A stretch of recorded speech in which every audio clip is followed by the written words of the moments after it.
सर्वप्रथम सरस्वती को कोटि कोटि प्रणाम। Welcome to my YouTube channel प्रॉक्टिंग टीचर।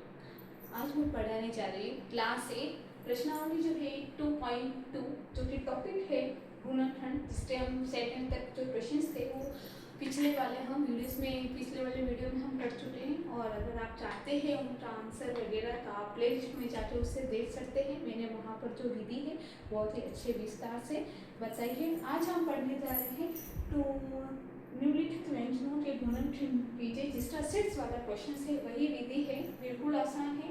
जो सेकंड वाला जो था गुणनखंड कीजिए उससे भी ये आसान है। मैं आपको बहुत ही सरल शब्दों और सरल भाषा में समझाऊंगी। ये जो विधि है बहुत ही शॉर्ट्स है, इसे ज़्यादा याद रखने की भी जरूरत नहीं है।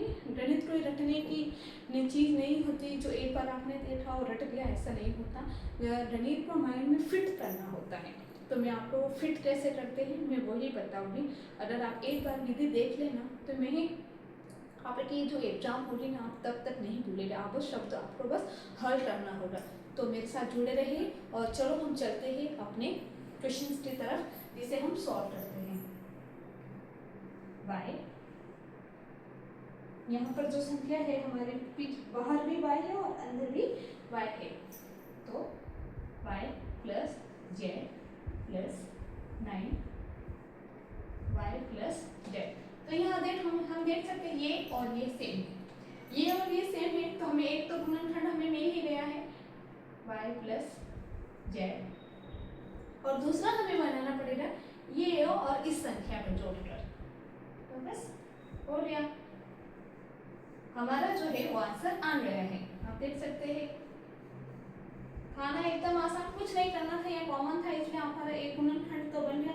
दूसरा हमारा नहीं बन रहा था तो हमने y प्लस 9 को कोष्टक में लिखकर एक गुणनखंड बना लिया। आप चाहे तो इसे इस तरह कोष्टक में भी कर सकते हैं, जो कि बहुत ही अच्छा दिखता है। ओके, तो हमारा जो आंसर आ गया है y प्लस जेड और y प्लस 9। ये कैसा है आपको समझ में आ गया। कोष्टक है, हमने उसे बाहर लिखा और जो पीछे जो बचा हमने उसे गुणनखंड में लिख दिया है यहाँ पर। तो अब चलते हैं दूसरे क्वेश्चन से, नेक्स्ट वाले क्वेश्चन पर। ये बहुत ही आसान है, बस 2 मिनट में आप समझा जा सकता है। अच्छे नंबर आपके प्राप्त होंगे। आप मेरिट में आए थे इसी विधि से, क्योंकि आप पूरी विधि पर लिखेंगे तो आपके मार्क्स नहीं कटेंगे। अगर मार्क्स नहीं कटेंगे तो आपके पूरे में से पूरे नंबर प्राप्त होंगे। फिर हम चलते हैं इससे नेक्स्ट वाले क्वेश्चन 7 पर। 7 वाला है 5y square minus 20y minus 8z plus 2yz। इस तरह हल लिखना है। सर्व मैं पहले भी बता चुकी हूँ और अब भी मैं बता रही हूँ कि आपको जो क्वेश्चन है उसे आंसर में लिखने से पहले एक बार वापस आपको लिखना है। इससे क्या होता है कि आपके जो एक ये तो होगा जो कि आपके पेपर में आया होगा, ठीक है, और आपको सॉल्व करना होगा आपके कॉपी में। तो फिर आप क्या करेंगे कि कोई भी नंबर लगा देंगे तो बड़ी प्रॉब्लम होती है उसे ढूंढने में। तो आप क्वेश्चन के साथ ही आंसर लिखें, जिससे कि पूरा समझ में आ जाता है कि इसी क्वेश्चन का आंसर नीचे दिया गया है। तो हम इसे वापस लिख देते हैं, लेकिन यहाँ पर एक नई बात है, हमें यहाँ पर नया समीकरण बनाना पड़ेगा। एक बार आपने क्वेश्चंस को लिख दिया फिर हमें नया क्वेश्चंस बनाना पड़ेगा, वरना बाद में हमें प्रॉब्लम आ जाएगी। यहाँ पर आप देख सकते हैं ये है 20 और ये है 2, यहाँ पर है 8। तो 5 के टेबल में 20 है जो 4 बार आता है और 2 के टेबल में 8 जो है वो 4 बार आता है। तो हमें बाद में प्रॉब्लम ना हो, इसलिए हम नए समीकरण बना सकते हैं जिस तरह हमने नए समीकरण बनाए हैं 20y माइनस, अब इस 2 को आगे ले आएंगे तो ये प्लस में था, जो प्लस में ही है 2yz, और ये जो माइनस 8z है वो पीछे चले गया। अब हम इनमें क्या करना है, इनमें कॉमन लेना है। तो हम ले सकते हैं, देखो 5 इंटू y, तो 5 इंटू y 2 बार है तो y इंटू y, ये माइनस है तो माइनस। मैं बड़ा लिखती हूँ जिससे कि आपको प्रॉब्लम ना हो। अब 20 है तो 20 क्या बात है मैं बता देती हूँ। 20 पहले ही यहाँ पर हमें 5 नहीं लिखना है, पहले हमें लिखना है दूसरी संख्या, जिस तरह की 2, 10 2 5 और ये 5। ये हमारा अभाज्य गुणनखंड है। तो हमें क्या क्या संख्या प्राप्त हुई? 2 इंटू 2 इंटू 5। बस ये तो इसका हो गया। ये प्लस बड़ा सा कर देती हूँ और ये रहा हमारा 2 इंटू वाई इंटू जेड। ये माइनस है, माइनस 8 का अभाज्य गुणनखंड 8, 2 4 जा 8, 2 2 जा, बस हो गया। तो हमें ये यहाँ पर आ गया 2 इंटू 2 इंटू 2 इंटू जेड। अब यहाँ हमें कॉमन लेना है तो हम यहाँ लिख देते हैं सारे गुणनखंड। तो हमारा देखो ये 5 है यहाँ है और 5 यहाँ भी है और यहाँ पर हमारा y भी था, यहाँ हमारा y भी है। तो बस देखो 5y कॉमन हो गया और 5y इसमें भी था, हमने 5y को बाहर ले लिया। पीछे जो बचा है वो है y माइनस 2 2 जा 4, बस यही बचा है। फिर ये जो प्लस है बड़ा सा प्लस कर दो। यहाँ हम देखते हैं 2 यहाँ है, z यहाँ है, 2 यहाँ है और z यहाँ है, तो प्लस पीछे क्या बच रहा है? यहाँ जो बच रहा है ओनली फॉर y, तो ये हमारा y हो गया। माइनस यहाँ पर जब हम देखते हैं तो 2 2 जा 4 देख चुके हैं, यहाँ भी y माइनस 4 है और यहाँ भी y माइनस 4 है। हमारे यहाँ पर जो कॉमन आया था हमने इसे बाहर नहीं लिखा, हम लिख देते हैं यहाँ पर जो हमारा बाहर आया था वो आया था 2z और अंदर जो बचा था ये y और ये माइनस और ये 4। तो बस हो गया 5 प्लस 2z। जो बाहर जो इसका हमने गुणनखंड बनाया और जो हमारा जो सेम आया है वो है y माइनस 4। तो ये हमारा है आंसर, ये हमारा है आंसर। कुछ नहीं किया है, हमने नया समीकरण बनाया है और फिर हमने सारा गुणनखंड लिया है, जो कॉमन आया उसे बाहर लिया है और जो पीछे बचा है उन्हें इस तरह कोष्ठक में बनाया है। इस तरह आपको ये विधि समझ में आ गई है। किसी भी बच्चे को कुछ प्रॉब्लम हो या नहीं समझ में आता हो तो प्लीज आप मुझे बताइए।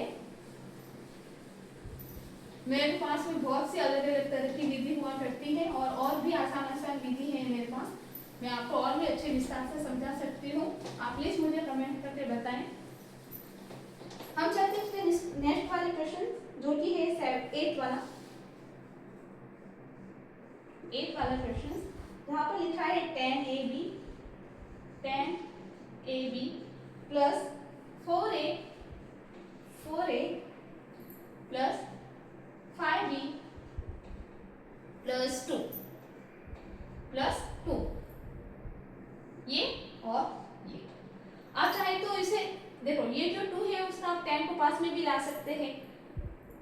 चलो हम क्या करते हैं कि ये इन्हें इसी तरह रखते हैं, कुछ प्रॉब्लम नहीं है। 10 का तो अभाज्य गुणनखंड में पहले ही बता देती हूँ, 10 का है 2 5 जा, बस हो गया। तो अब इन्हें अभाज्य गुणनखंड के रूप में लिखते हैं 2 into 5 into a into b।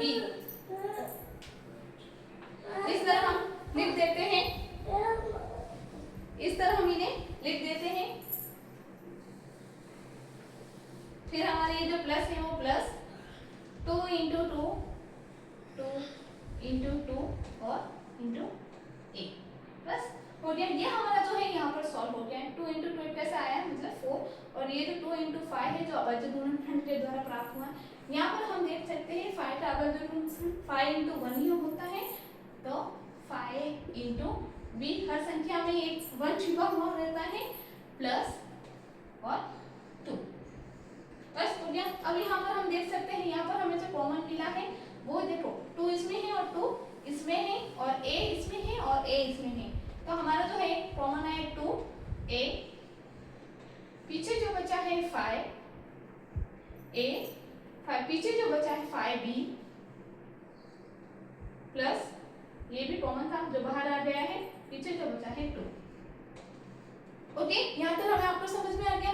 फिर हम इसी विधि के साथ प्लस ये वाला प्लस आ गया। यहाँ पर कुछ भी कॉमन नहीं, तो सपोज करो यहाँ पर 1 कॉमन है, ये जो 1 है वो कॉमन है, तो 5 कुछ भी कॉमन नहीं था तो 5b प्लस 2, बस 2 जो कॉमन था वो तो बाहर आ गया 1।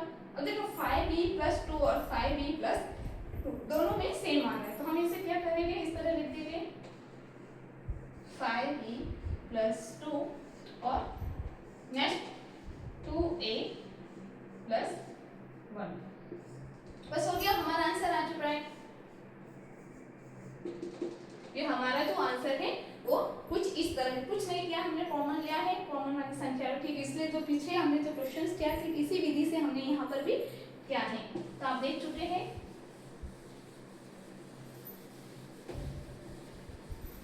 फिर हम सबसे लास्ट वाला क्वेश्चन, अगर आपको समझ में आ रहा हो, अच्छा लग रहा हो तो प्लीज आप मुझे कमेंट करके बताएं और मेरे वीडियो को लाइक करें, और जो बच्चे हैं उन्हें भी आप ज़्यादा से ज़्यादा बच्चों को बताएं।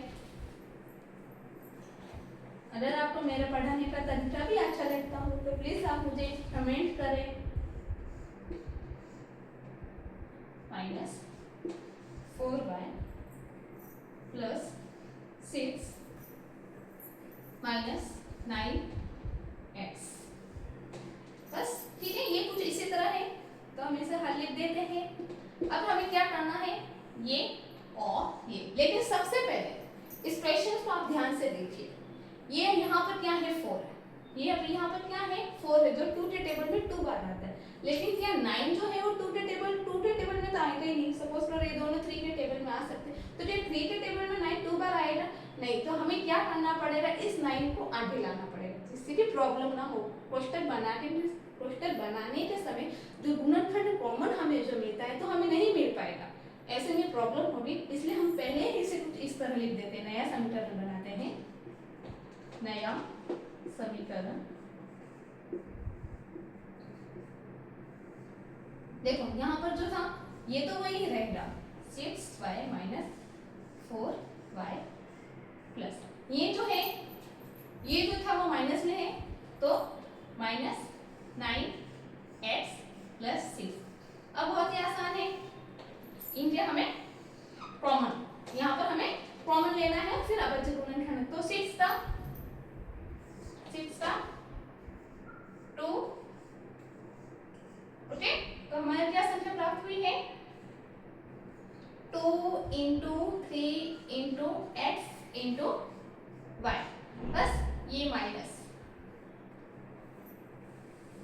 है, और फिर ये 2 × 2 × y, बस हो गया। अब यहाँ हमें 9, यहाँ का हमें जो 9 है वो कुछ इस तरह निकालना है,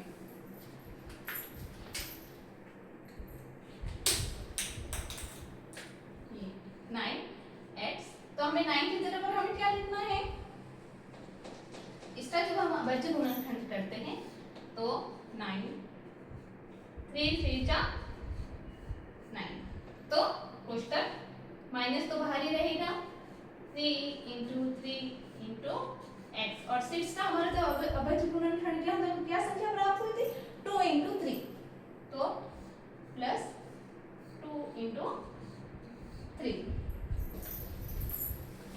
अब यहाँ पर हमें देखना है कि कॉमन क्या है, यहाँ हमें देखना है कॉमन क्या है। देखो 2 यहाँ है और 2 यहाँ है, y यहाँ है और y यहाँ है, तो क्या क्या बाहर आया, एक तो 2 बाहर आ चुका है और एक y हमारा कॉमन है तो y बाहर आ गया।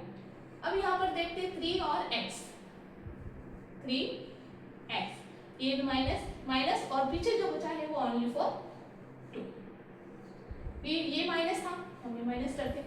यहाँ पर हम देखते हैं ये 3 कॉमन है और ये 3 कॉमन, तो 3 इनमें भी बाहर आ चुका है, 3 इनमें भी बाहर आया, तो पीछे जो बचा है 3x। अब सबसे मेन इंपोर्टेंट ये माइनस है अंदर प्लस है, तो प्लस माइनस और पीछे जो बचा है यही बचा है प्लस के बाद में, तो 2। तो देख सकते हैं ये गुणनखंड और ये गुणनखंड सेम है, तो हम इसे कुछ इस तरह लिखेंगे 2y - 3, ये वाला 2y - 3 और ये वाला 3x - 2, ये हमारा है आंसर, ये हमारा है आंसर। तो हमारा जो 2.2 का थर्ड वाला क्वेश्चन है जो कि हम हल कर चुके हैं। इस तरह ये विधि बहुत ही सुंदर से लगती है और हम लास्ट में उत्तर लिख देते हैं। बड़ी ही आसान ये जो विधि है बड़ी ही आसान है। आपको मुझे आशा है कि आपको पूरी तरह समझ में आ रही होगी। और भी अगर कुछ प्रॉब्लम हो कि मैम मुझे अबैचर खंड नहीं आ रहे हैं, मैम मुझे जो आप समझा रहे हैं वो समझ में नहीं आ रहा है, तो आप मुझे प्लीज़ मुझसे बात करें, मुझे कमेंट करें, जिससे कि आपको आप कैसे वीडियो चाहते हैं तो मैं उसी आधार पर और अलग अलग वीडियो बना सकती हूँ। और अगर मेरा वीडियो पसंद आया हो तो लाइक करें, शेयर करें, सब्सक्राइब करें और सारे बच्चों को शेयर भी करें। आज के लिए इतना, मिलते हैं अगले वीडियो में बहुत अच्छे बेहतरीन वीडियो मोटिवेशन वीडियो के लिए। तब तक वंदे मातरम।